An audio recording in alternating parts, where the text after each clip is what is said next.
بسم اللہ الرحمن الرحیم۔ سمندر سے آنے والی ہوا بند تھی، دھوپ میں خاصی شدت تھی، اس لیے درختوں کی چھاؤں کے باوجود چبوترے اور ارد گرد کی جگہ پر بیٹھے ہوئے لوگ گرمی محسوس کر رہے تھے۔ ایسے میں عبداللہ نے اپنی گفتگو کا آغاز کیا۔ سرداران مکہ کی جانب سے غریب مسلمانوں کو ہر لحاظ سے تنگ کرنے کا سلسلہ بڑھتا جا رہا تھا۔ رحمت دو جہاں صلی اللہ علیہ وآلہ وسلم کا تعلق کیونکہ قریش کے مشہور اور بااثر خاندان بنو ہاشم سے تھا، اس لیے سرداران مکہ کو خطرہ تھا کہ اگر محمد صلی اللہ علیہ وآلہ وسلم کے ساتھ بھی ایسا رویہ رکھا گیا تو ان کا خاندان مرنے مارنے پر تیار ہو جائے گا۔ اس خدشے کے باعث نظر انہوں نے ظلم و ستم کے بجائے حرص و لالچ کا داؤ چلانے کا فیصلہ کیا۔ وہ داؤ کیا تھا؟ تاکو نے پوچھا۔ مکہ کے سرداروں نے سوچا کہ محمد صلی اللہ علیہ وآلہ وسلم کو ان کے ارادوں سے باز رکھنے کے لیے طرح طرح کے لالچ دیے جائیں۔ اس مقصد کے لیے انہوں نے صلاح مشورہ کر کے سردار عتبہ بن ربیعہ کو آپ صلی اللہ علیہ وآلہ وسلم کی خدمت میں بھیجا۔ اس نے ادھر ادھر کی باتیں کرنے کے بعد مطلب کی بات یوں شروع کی: محمد صلی اللہ علیہ وآلہ وسلم، اگر تم نئے دین کی باتیں نہ کیا کرو تو ہمارا مذہب کو برا بھلا کہنا چھوڑ دو تو ہم تمہیں اپنا بادشاہ بنانے کو تیار ہیں۔ اس کے علاوہ مال و دولت چاہتے ہو تو ہم تمہارے لیے دولت کے ڈھیر لگا دیں گے، اور اگر کسی عورت سے شادی کرنا چاہو تو مکہ کی سب سے حسین و جمیل عورت سے تمہاری شادی کر دیں گے۔ کیا محمد صلی اللہ علیہ وآلہ وسلم نے یہ پیشکش قبول کر لی؟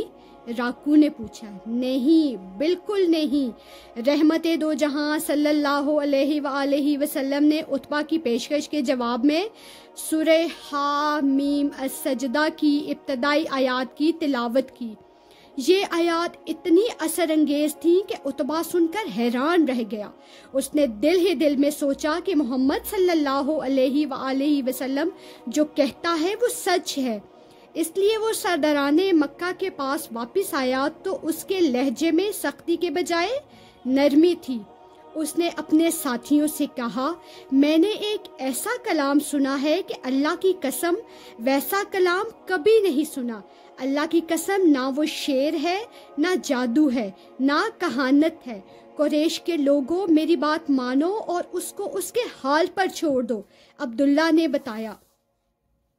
عتبہ کا یہ مشورہ سن کر سرداران مکہ کو سخت غصہ آیا۔ وہ کہنے لگے، تم بھی اس کی زبان کا جادو چل گیا ہے۔ یہ سن کر عتبہ کہنے لگا، اس شخص کے بارے میں میری یہی رائے ہے، اب تمہیں جو ٹھیک معلوم ہو وہ کرو، عبداللہ نے بتایا۔ پھر یہ ہوا کہ عبداللہ نے بتانا شروع کیا۔ ایک دن رحمت دو جہاں صلی اللہ علیہ وآلہ وسلم خانہ کعبہ میں نماز پڑھ رہے تھے۔ ایسے میں ایک سردار عتبہ بن ابو معیط وہاں آیا۔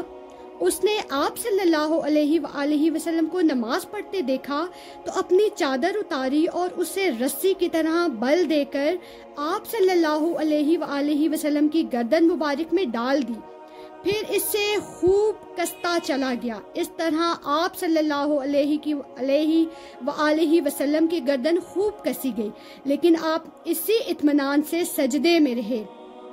ایسے میں آپ کے گہرے دوست حضرت ابو بکر صدیق رضی اللہ عنہ ادھر آ نکلے۔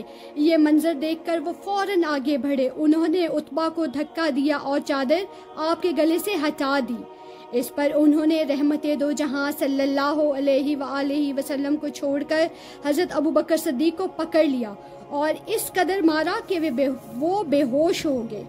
اس طرح ایک دن رحمت دو جہاں صلی اللہ علیہ وآلہ وسلم خانہ کعبہ میں عبادت میں مصروف تھے کہ سجدے کے دوران میں اسی سردار عتبہ بن ابی معیط نے ابو جہل کے کہنے پر آپ صلی اللہ علیہ وآلہ وسلم کے کندھوں کے درمیان پیٹھ پر اونٹ کی اوجڑی ڈال دی، جس سے آپ صلی اللہ علیہ وآلہ وسلم کے کپڑے گندگی سے خراب ہو گئے اور اس کے بوجھ سے سر اٹھانا مشکل ہو گیا۔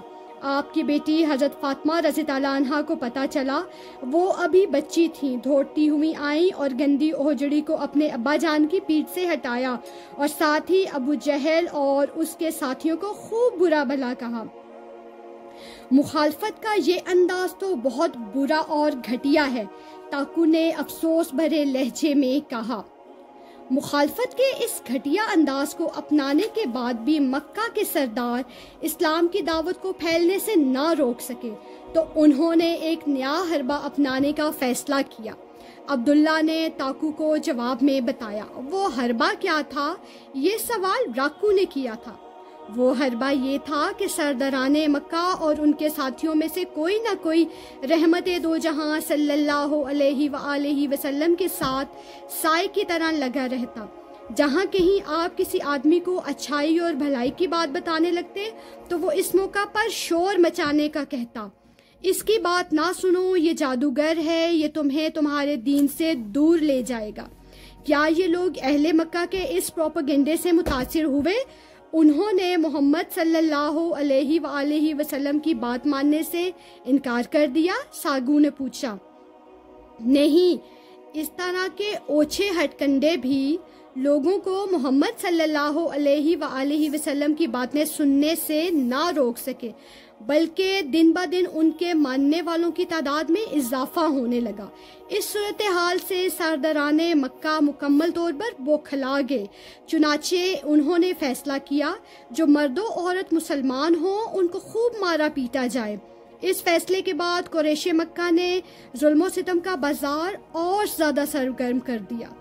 سرداران مکہ کے اس فیصلے کے بعد محمد صلی اللہ علیہ وآلہ وسلم نے کیا لاہ عمل طے کیا؟